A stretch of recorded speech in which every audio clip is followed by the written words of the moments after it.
ബ്രഹ്മദേവൻ നൽകിയ വരബലത്തിലാണ് രാവണൻ അഹങ്കരിക്കുന്നത്. എന്തായിരുന്നു രാവണൻ ലഭിച്ച ആ വരം? ബ്രഹ്മദേവൻ തന്റെ തപസ്സിൽ പ്രീതനായി പ്രത്യക്ഷപ്പെട്ടപ്പോൾ രാവണൻ ആവശ്യപ്പെട്ടത് ഇങ്ങനെയാണ്: ഞാൻ ഗന്ധർവനാലോ യക്ഷനാലോ ദേവനാലോ ദാനവനാലോ, അതായത് അസുരനാലോ രാക്ഷസനാലോ ഒന്നും കൊല്ലപ്പെടുവാൻ പാടില്ല. അവരാലൊന്നും കൊല്ലത്തക്കവനാവരുത് ഞാൻ.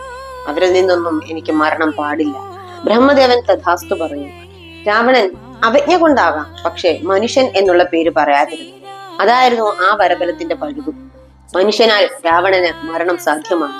അതുകൊണ്ട് തന്നെ ദേവന്മാർ രാവണന്റെ ഉപദ്രവം സഹിക്കാൻ വയ്യാതെ ബ്രഹ്മദേവന്റെ അടുത്ത് പരാതിയുമായി എത്തിയപ്പോൾ ബ്രഹ്മദേവൻ പറഞ്ഞതും അത് തന്നെയാണ്: രാവണന് മരണം മനുഷ്യനാൽ സാധ്യമാണ്, മനുഷ്യനാൽ മാത്രം സാധ്യമാണ്. അതുകൊണ്ട് അവർ മഹാവിഷ്ണുവിനെ പ്രാർത്ഥിക്കുകയും അദ്ദേഹം രാവണവധത്തിനായി മനുഷ്യരൂപത്തിൽ ഭൂമിയിൽ പിറക്കാമെന്ന് നിശ്ചയം പറയുകയും ചെയ്തു.